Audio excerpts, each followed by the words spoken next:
True transformation is subtle and it sneaks up on you.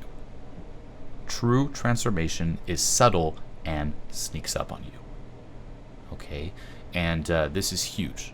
There's two types of, say, transformation. Let's just say this is we could call this your set point, your default set point. Your experience of you, for example. You can try to spike it. And that's what a lot of people consider transformation. And you can take the example of, say, you're someone who's afraid of social interactions. If you start proactively putting yourself into a lot of social interactions, eventually, you're going to get that high every time you do it. You're like, you kind of spike your set point. And eventually, you'll get a little bit more used to it. And we think that we've transformed by doing so. However, what you realize is that as soon as you stop interacting with all those people, you go back to where it was at before. And nothing really changed. It wasn't really permanent. So for you to feel at ease when it comes to social interactions, you need to always be having social interactions. It depends on having the social interaction. It requires effort. So that can be useful at times, of course, spiking your set point. But permanent transformation is a lot more subtle, and oftentimes we don't even notice that it happens. It really sneaks up on us. Okay? And a great quote here from David Hawkins in the book Letting Go, which if you haven't read, read that book, is the results of letting go are deceptively quick and subtle, but the effects are very powerful. Often we have let go, but we think we haven't. It will be our friends who make us aware of the change. And one reason of this phenomenon is that when something is fully surrendered, it disappears from consciousness. And now, because we never think of it, we don't realize that it has gone. And that is really true permanent transformation. It's subtle and it sneaks up on you, and sometimes you don't even realize that it has. Why? Because it requires no effort.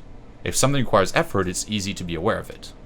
It's like, when I go out and put myself in these situations, I get this high and I feel a lot more alive and unstifled. Cool, but then when you don't put yourself in the situations, you lose it. So because there's effort, you know that there's something there. When you do this inner work and really get to the cause, you might let go, say, a past trauma that was causing you to have social anxiety. And now it seems like it's always been like this because you let go of it. And because it seems like it's always been like this, it's effortless, and that's how you achieve permanence, it's hard to realize that something's changed because it's hard to realize it was never not like this. Okay? And this is really like the subtle yet powerful effects of this type of inner work. And it's crazy how, even me to this day, when I look back at, say, myself a year ago, 2 years ago, some of the ways I reacted to things, some of the ways I were triggered, it's just shocking. I'm like, holy shit. And it makes you realize, like, I was never always like this? What? That is permanent transformation. So if, sometimes it's easy to feel a little discouraged. You're like, where's the sparks? Where's the set point going up? Nothing is really changing. It might be, but you just don't notice it. Because for you, it seems like it's always been like this. That's the goal, for it to seem like it's always been like this. That's how it's permanent. And that is true transformation. Can you depend on releases? Yeah, in which case, if you sense yourself compulsively doing releases, perhaps do a release around being attached to doing releases. But one thing I will mention here too, and something just to, think about, is that it's kind of crazy how, when it comes to, say, fitness, we know that if you want to, say, get in shape or develop, say, muscle mass or look chiseled, you have to go to the gym, right? You have to go to the gym. You can't just sit at home and magically get ripped. You know that. It's a requirement. And you know that if you want to stay ripped, you're going to have to keep going to the gym. It requires a process.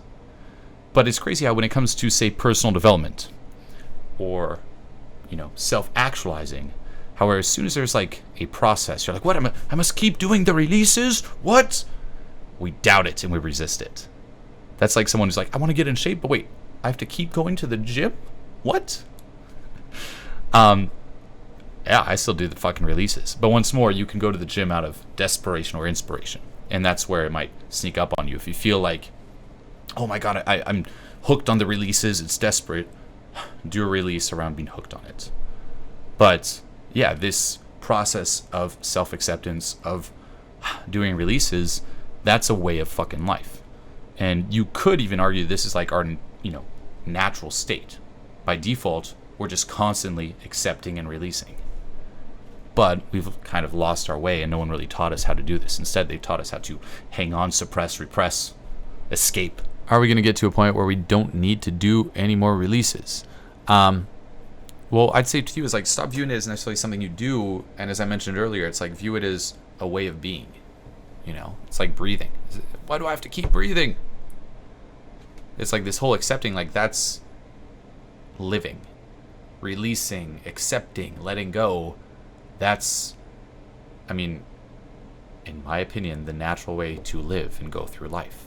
Accept what comes to you, embrace what comes to you, let go of what comes to you, be open. Self-acceptance and self-love does not mean settling or remaining the same. Okay, I asked you here to write down, for example, the one thing you have the most trouble accepting when it comes to your body, when it comes to your personality, when it comes to your life situation. And as you're going to see in the guided release, I'm going to bring some of that up, and I'm going to ask you if you could accept it and love it. Now, as soon as we hear that, for example, say you're someone who's not in perfect health. It's like, oh man, I gained a lot of weight. I just have so much trouble accepting this. When you hear me like, accept that. Or if you really have trouble accepting your life situation when it comes to your job, you're not making the income you want to make, and I'm like, accept that. You're like, fuck you, I hate that. I don't want to be stuck in this body shape. I don't want to be stuck in this this job and have this income. Like, fuck this. Like, that's the whole reason I'm doing this, is to get out of it. And that's fine, and I'm not saying don't get out of it, but I'm saying stop being in resistance with what is. We're so used to being motivated by self-hate. I hate that I'm fat. I need to get in shape. I hate my income. I need to get a better job. What about, I love where I'm at, and I love my income. I accept it. And from that place of love and acceptance, I will take action out of inspiration. And that is ultimately too, and this is huge, what sets you free from it. Say you're in a heated argument with someone, and a common one for a lot of people are their parents. It's like there's just so much tension there, and they just really despise their parents for what they did or didn't do, and they part ways. You may think that parting ways from, say, your parents frees you of your parents. However, it only physically frees you from them. But there's still that charge. You're still being run by them. Okay? And you'll see it with people where years later, they haven't seen their parents in the physical world at all, but as soon as you mention it, my parents, or whatever they're doing, it's in reaction to my parents, my parents, my parents. And it's the same here. With parts of who you are, with your life situation, you need to free yourself of it. Because even if, say, I get a better job, fuck this low income, fuck it, you're still going to be run by it moving forward. You will never be free. Yeah, you might be in a different job and have a different income in the physical, but it will still run you. Okay, so this is what I mean by self-acceptance. It's accept what is, love what is, and that is ultimately how you let it go and how you become open to something new. Accepting does not mean hanging on to. In reality, it's the opposite. Until you accept it, you're still going to be hanging on to it. What I just said, by the way, I just blew my own mind. A great reminder. By accepting it, that's how you let go of it. Until you accept it, you're still going to hang on to it. And it's still going to run you, and you're still going to be reacting to it. Everything you do is going to be a reaction to that in one way or another. So if you want to move on from where you're at in life, you must accept first where you are in life. Self-acceptance, self-love, doesn't mean that you're always in a state of positivity. No. That means that you also accept and love when there's moments of, say, doubt, moments of anger. Okay, those are emotions. And as we discussed, emotions are useful and necessary. You need to have emotions. But the key is to not hang on to those emotions and then just get hooked on, let's just say there's that emotion of fear. If you hang on to it, now you're living in a state of fear. And that's where self-acceptance and self-love comes into play. And when you do so, instead of you're afraid and then you're hanging on to always being afraid, you're afraid and then you move on to the next thing. You're fluid. You go with the current of life and you change your experience with fear. I started going to there's this spa in Hollywood here. And it's actually an amazing, well, it's an okay spa, but the really cool thing about it is that they have a really, and when I say really, I mean really, really, really hot sauna, and right next to it, a really, really, really, really fucking freezing cold plunge. To the point where the first time you do it, you experience physical pain. Like, it's not even cold, it's painful. Like a second in, and then you get out, you're just like, like in physical agony. So that's why I love it. But no, the cool thing, or the interesting thing about it, is that the first time you go, and that was me, because again, like, this is not regular sauna. It's you actually start kind of panicking entering the room. It's like double doored. You walk in, it's like all dark and shit, and it's so hot. You're just like you almost can't breathe, and you just sit down there, and you know that for you to get out of this extremely hot environment, you're gonna have to walk a little bit, like down, because it's a big room, kind of walk a bit, get to the first door, and then there's a second door. So you kind of feel a little locked in, a little claustrophobic, and there's, at least 5 seconds between you now and the exit. And it gets so hot that you think at any time you just need to, it's like trying to gasp for air, but there's those 5 seconds, and you start, it's easy to start panicking. And like the first time I was just like, oh my god, panicking. And after like, a few minutes, I'm like, I need to get the fuck out of here, and just bounced out. The same with the cold plunge. I would get in that water, and the first time I'm like, oh fuck, and just jump out immediately. And my friend was like, Julian, let go of your body. Accept and embrace the sensations of heat and cold. And I was like, just bounce out. It was just too much. And then I went back on my own because I was thinking about this. I'm like, I'm going back. And I really focused on like surrendering to it. And I remember I went into that cold plunge, which was fucking agony. Just hell. And I was just like, embrace, let go. Instead of freaking out, instead of forming this mental movie of what it means, instead of say, because the first things that really go are like your legs, feet, arms, hands. I'd be obsessing like, oh my god, my hands are cold, and bounce out. Instead I'm just like, let go. And now I can actually stay in for quite some time. And my experience, let's just say my relationship with that experience changed by approaching it from this go with the flow and current of life, accept, let go, versus resist, panic. Okay, total random side tangent story. Do that with your emotions. Do that with your thoughts. Do that with everything.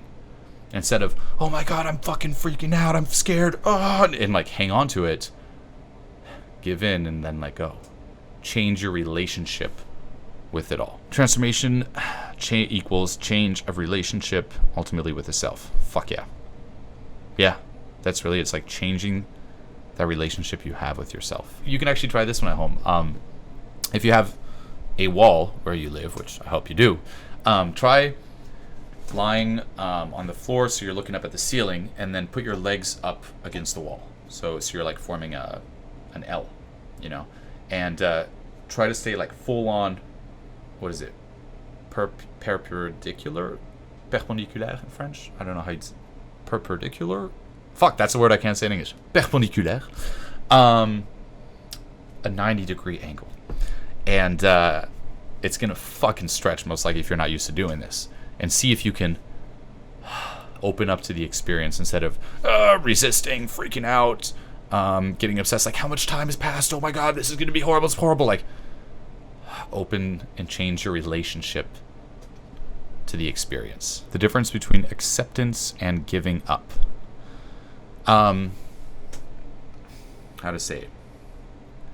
Giving up, you're still hanging on to something and resisting something else. Acceptance, you're not. So you could be, for example, hating your current situation. You're resisting that, and you're extremely attached to having a different life situation. And there's your battle. From here to there, from here to there, from here to there. And after a while, you can't make it, so you're like, fuck it. But there's still that attachment resistance. You're still living in that painful state. Acceptance means accept where you're at, love it, let go of that resistance and attachment, free yourself, and then from there take inspired action. You could say giving up would be the equivalent of apathy versus acceptance, which is enlightenment. When shit happens, instead of questioning life, instead of hating life, instead of resisting life, because guess what? Life's life, and it's going to keep, as they say, keep lifing. Go with it. And remind yourself, too, it's like you don't know what is good for you. You don't necessarily know what is good for you. And sink into just how ignorant you fucking are. Not in a bad way, but just reflect on how much you don't know. Do you know everything in the universe? Do you know how the world works? Do you know everything about everything? Fuck no. We're extremely ignorant. We're so fucking ignorant. You know, there's so much of even who we are that we don't even fucking know. The stuff we've suppressed, repressed, it's like there's so much we don't know. So, when something happens, and you label it, you judge it like, this is bad, how do you know? You're already so ignorant. How could you possibly know this is bad? You lose your job. Fuck, this is horrible. How do you know? Question yourself. You're ignorant about so much. How do you know this is bad? Are you sure this is bad? You don't know. So don't jump to conclusions, slap on the bad label, and then feel like shit and resist it. Why not accept it? Why not view it like, oh, life is serving me with not what I want. Little ignorant me thinks I want, but with what I need. And then, who knows? Maybe losing your job, could suck right now. It's not very pleasant. But 2-3 years down the road, you'll look back and you're like, thank God. Holy shit. If I kept that job, I would end up over here. But because I lost it, I'm up here. And you're happy that you lost your job. If you actually didn't lose your job, although what might seem like something that's good because you still have your job, in the long run, it doesn't serve you. So always think long run, question the labels you put on, reflect on how ignorant you are, how there's so much that you don't know, and then trust in life. Trust in life. Trust that life has your back. Trust that the universe has your back. And that's something that you can choose to believe in or not. I find that believing it makes life a lot lighter, a lot more pleasant, and it just makes you feel a lot more secure. Because just think of it, like the reality of life's out to get me. I'm alone in this. It's a very painful reality where you just feel constantly threatened and never really secure. Always having to fend for yourself instead of life has got my back. That doesn't mean be idle. That doesn't mean don't take action, obviously. But knowing that you have that support of life and then you just trust life and go with the current of things, you open yourself up to the lessons. Things get better and better and better. How would you deal with a feeling of hopelessness when facing hardships and struggles that come along with following your true life path? Well, building on the previous mini rant, there's always going to be hardships and struggles. Let that sink in. No matter what you do, welcome to life. There are always going to be hardships. There's always going to be struggles. There's going to be many, different moments where shit hits the fan in your life. when shit doesn't go according to plan, when life, everything's crumbling around you, no matter what you do. No matter what you do, no matter how safe you play it, no matter whether you follow your true life path or not, shit's gonna hit the fan not once, but a lot of times. If you're watching this right now, in the future, in the next few years, shit's gonna hit the fan. If everything's peachy right now, you're like, fuck yeah, shit's gonna hit the fan. I can guarantee you one thing, shit's gonna hit the fan. No matter what you do, right now, shit's gonna hit the fan. And you can choose to have shit hit the fan, following, as you wrote here, your true life purpose, or not. But no matter what you do, shit's gonna hit the fan. So coming to terms with that, viewing things in a more realistic fashion, not as we want life to be, but as it is, suddenly it makes it a lot easier to follow your true life purpose. If shit's gonna hit the fan either way, let's do something fucking epic. Let's do something authentic and that's true to me, that I feel inspired to do. Because whether I do it or not, shit's gonna hit the fan. And once more, when shit hits the fan, love it and embrace it. Okay, that's what makes life interesting. If shit was too flat, it would be fucking hell. Okay, and it's crazy how we really think that a life of 100% comfort and security is what we want, but it's not. Okay, when things are going too well, you can become quite apathetic. It's hard to accept my weird personality. Even though I'm pretty weird, you do get a little shamed from time to time. Like, you're crazy, you're weird, and sometimes you feel alienated, and sometimes you wish you could be normal. What is normal? What is normal? No such thing as normal. That's like perfection. No such thing as perfection, being 100% perfect. Okay? What I say is be weird, be unique, be you, and guess what? Some people are not going to relate to that. And that's fine. You're not meant to get along with everybody, and not everybody's meant to get along with you. Be you, be weird, and go find your tribe. Go find your tribe. That's my advice to you. Be you fully, be weird, and go find your tribe. Go find the people who love you, for who you truly are, for whatever that is. However you like to express yourself. Whatever that may be. Find the people that love you for it. And you will find them, especially nowadays. We are so connected. Like, you can go, for example, online. Find different Facebook groups of stuff, weird stuff you're into, whatever that is. Network with those people. You can move. It's crazy how, free we are. We think we're not. You turn on the news, you think freedom's the last thing we have, but no, it's absolutely insane how free we are. Right now, you might be in your life situation. You might be like, I hate my life situation. I try to be me, but no one can relate. They all call me weird. They all shame me. Well, guess what? You can bounce. You can peace out. Right now, you can turn off your computer, turn off this webinar, walk out to your car, pack your shit, and drive away. And never look back and never come back. Now, eventually you have to go around that because it's most likely done in reaction, but you can do that. You're free to do that. You're free to go where you'll find the people that will love you, where you will find your tribe. Here you write, because if no one else loves you, you have to think that something is wrong with you. Well, here's the thing. Perhaps they don't love you because you don't love yourself. And even if you do love yourself and they don't love you, it's probably because you don't know enough people. The world is big. Find your fucking tribe. I'll just keep hammering that point home. Find your tribe. If you don't feel accepted in the people you hang out with, you don't know enough people. Move or meet new people. Meet more people. How can you best accept boredom? Ooh, I love that. So realize that boredom is really, that's a massive form of resisting what is. I'm bored. When that happens, we'll sink into it.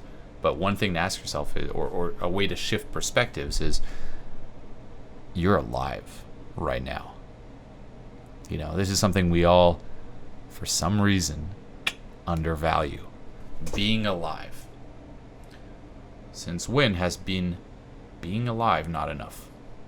I mean, it's crazy. Like, here, you're sitting here watching this webinar, whether it's on your phone, your computer, and you're probably, I'm guessing, somewhere that's not that in public, or you have your headphones on. But if you just sit down here, and we can actually do it like 5-10 seconds, and just do nothing. I mean, it's so scary. Do nothing, but just take in the experience that is being alive. I mean, it's crazy. We are alive. What does that feel like? And this is probably the very first thing where it's like, it's always been like this, but like, what does it feel like? You're fucking alive. We're just so used to it. But no, what's being alive like? If you've ever done this, like, whenever I go swimming, I don't swim that often, so whenever I get in the water, I'm like, holy shit. It's like all exciting. I'll put my head underwater, and it's like, I'll literally let my body just float. I'm like, whoa. Why? Because you're not used to it. But like, what am I really doing? I'm just moving in water. But because I don't do it often, it's exciting. Imagine you're always, it's like you're never alive. Now you're alive. Holy shit, you are alive. Why don't we just do the same with being alive? We just sit here and just take in being alive. 5-10 seconds, take it in. Like, I'm alive.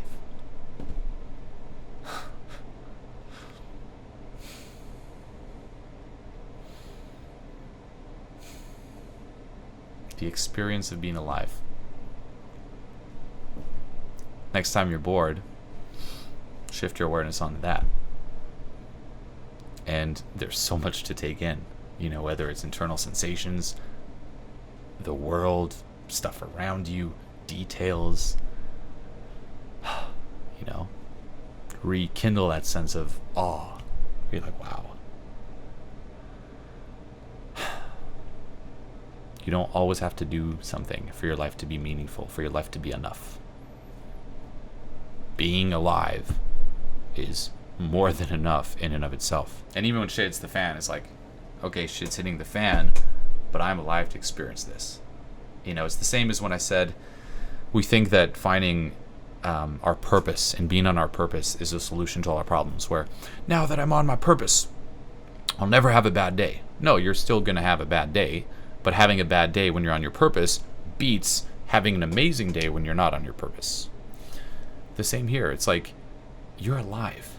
Yeah, shit could hit the fan, not go your way, but it beats not being alive. Being alive, you've already fucking won. You're on the ride that is life. Fuck. I mean, that's really all I can say. It's like, no matter what happens, like, under it all, you're still fucking alive, and bring your awareness to that. I'm alive. How do you help someone close to you who's in denial about guilt and self-hate? You can show them, Transformation Mastery. You can perhaps have them listen to and go through the guilt or, self-hate release. But otherwise, if there's not that willingness, there's not much you can do. Everyone's on their own journey in life. And it sounds like there's two ways of taking this. Like, some people have to go through, similar to me with the scandal, like, I had to go through that to be here, and there's probably going to be another scandal at some point, and another scandal. Again, shit will always hit the fan, but that was something I had to go through. And if you would have come to me before the scandal and, gone in the future, grabbed Transformation Mastery, showed it to me, it wouldn't have even entered my reality. I would just glossed over it, like, yeah, walked off. That was something I had to go through. So sometimes you'll have people, as you said, that are close to you, and you really want to help them. You're like, fuck, I see what's going on here. Just go through the fucking release. And they don't. And sometimes you have to come to terms with, they might have to go through this. Yeah, you want to help them and, avoid, say, going through such stress or, shit really hitting the fan. But sometimes that's what they need.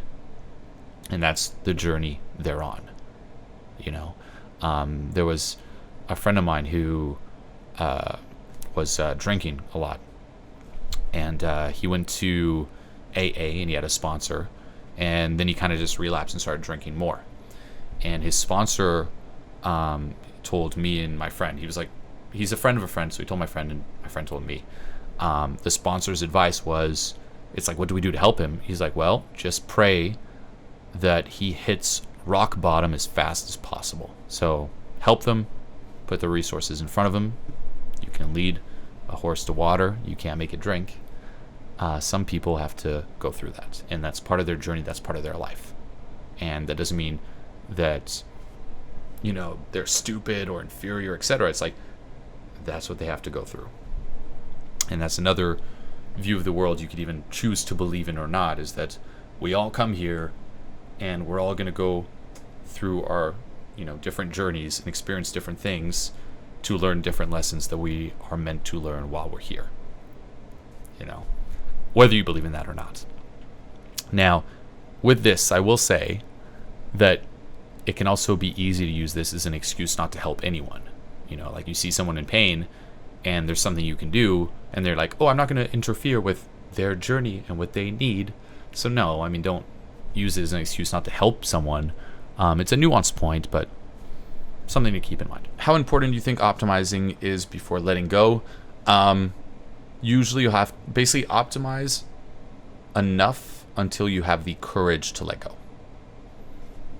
It's like if you're at the bottom, sometimes you're just like so hopeless that diving into what's been suppressed or repressed is just too much. I'm sure some of you have realized that, like, it's not always pleasant, and it can sometimes be intense. You can feel very vulnerable, like you're opening up, if you will, or you're bringing your awareness to wounds you place out of your awareness in order for them to heal. That's the best way to put it.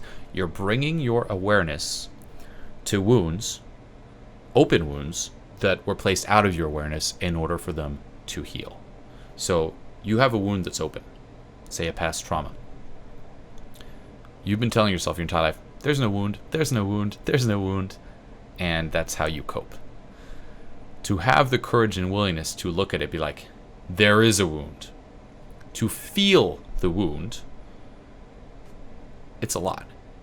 But that's how you ultimately, oh, there's a wound, I can heal it. But it requires, it requires some courage and willingness, and for you to be there enough to handle that. So if you're at the bottom, sometimes it's just too overwhelming. You can't even bring yourself to acknowledge the wound. So if that's the case, optimize enough so you do have, the courage, willingness, and capability to acknowledge the wound. Once you're at that point where you have enough courage to do so, you're good. Anything more is just, entrapping you more and more in the paradigm that's built on scarcity. So reach that point and then start fucking letting go. You talk a lot about the self-destructive artist personality, but were there others that you had to let go of as well? Yeah, there was one that I let go of that was not as powerful as, say, the self-destructive. Like, that was the one I took on really early on. But another one was just being very shy and stifled, that I took on later on. And I had to let go of that in terms of, say, going out and talking to people, putting myself out there, recording videos, giving seminars. It was, okay, you're no longer this shy, stifled person, this introverted person.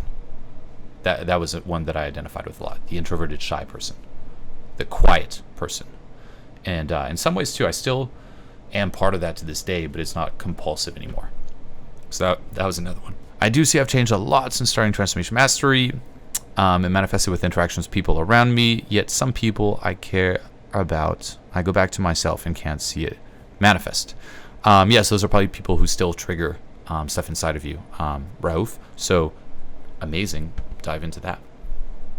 Yeah, usually like some of the stuff that you think, okay, I let go of it, and you'll see it like day-to-day interactions, then you'll see it with your friends, then relationship.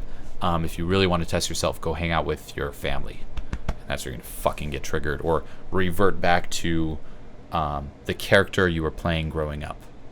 You know, it's like, here you are in this new environment with your friends, you're loud, you're fun, you're a blast, you go back to your family, all stifled, shy kid again. There's a great opportunity to see, you know, why that may be, why you're still hanging on to it, what's so bad about letting go of it, what's so bad about being that other, you know, the you with your friends in your family setting, etc., etc. Do your next video wearing a Rick and Morty t-shirt. I did. 1/6 content video. Yeah, especially with the topic of being weird and embracing who you are, like being unique. I thought that shirt was very appropriate for that video. Did you ever play video games as a kid? What was your favorite? Yes, I did play video games as a kid. My favorites, which you most likely don't know, but to this day, it is the best game ever made of all time. Nothing will ever beat this game.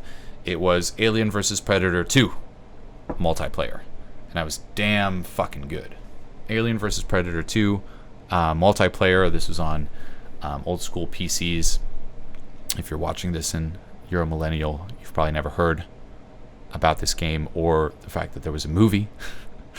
Actually, the Alien vs. Predator were shit, but the Alien movies were awesome, and Predator 1 was awesome.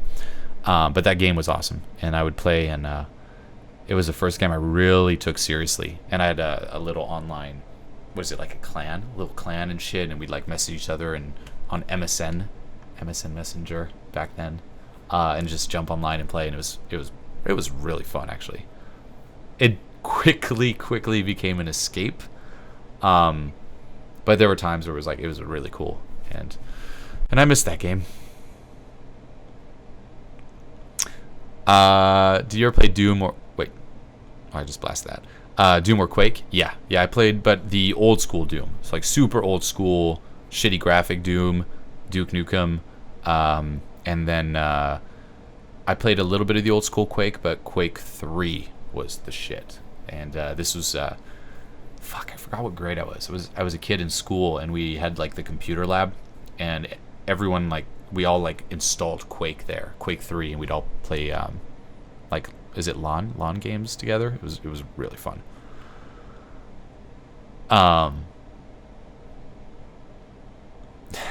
Do you have any guilty pleasures? Yes, I do. One of them being, although I'm a musician, I have a guilty pleasure for the girliest songs and girl bands ever. I think my favorite movies are still, there's a lot that are hand in hand with the Destructive Artists. Like, really loved, I'm Still Here with Joaquin Phoenix. So I'm Still Here. The Doors movie with Val Kilmer. And then another one, that's such, God, I love that movie. It was Apocalypse Now. What's your favorite dad joke? Alright, here's one. Do you want to know why Yoda can't ever get married? Because instead of I do I? This is our last webinar. It's it's meant to be, it's meant to go deep. The release is going to be good, but it's also meant, to kind of celebrate what we've did, like the past 6 months. If you're here from day one, that's fucking 6 months, half a fucking year you've committed to letting go. Congratulations. This should be somewhat of a celebration of a webinar. Here we fucking are. And perhaps even look back, 6 months ago, that was me, that's what I thought, that's where I was coming from. And then look at you now. Whether it's how you react to different things, how your experience of you is, how life is, how your view of life is, whether you even did the releases or not, just committing to going through this and watching these videos, watching this content, I can guarantee you has changed your view of the world quite drastically. Now, although the months are over, your journey is not over, the process is not over. Go back to these months as many times as you like. I personally go back to them all the time myself. Keep posting in the group, keep being active. Again, we've created something here together. We've created a movement. It doesn't just die because, the program is done. The movement continues. On that note, this makes it a wrap. Month 6, self-acceptance, self-love. Honestly, yeah, thank you so much for the support. Thank you so much for honestly creating this program with me. And that's something I really want you to take in as well. It's thank you, because we created this together. You know, I might have started the movement like here, but the past 6 months, all the content that we created, this was us together on these webinars, talking back and forth in the Facebook group. This program is like, you know, our baby, not mine, ours. You know, and I literally would not have created it without you. I couldn't have created this without you. So yeah, we did it together, and honestly, I'm so fucking proud. And yeah, I'm really, really happy with how it came out. And I'm tearing up. Thank you so much, for real. Thank you for the support. Thank you for being a part of it. The vibes in the webinars in the Facebook group are absolutely amazing. And yeah, I hope to read more and more about your life, your progress, your adventures, the contrast when shit hits the fan, the ups and downs moving forward in the Facebook group. I read it every single day, although I don't always post on it. Keep posting and know that I do read it. Like, that's every single day, every fucking day I read it. So keep posting in there. And yeah, keep an eye out for the Skype calls. Follow me on YouTube, on Instagram, on all the social. And yeah, it was a fucking honor. Thank you. Thank you.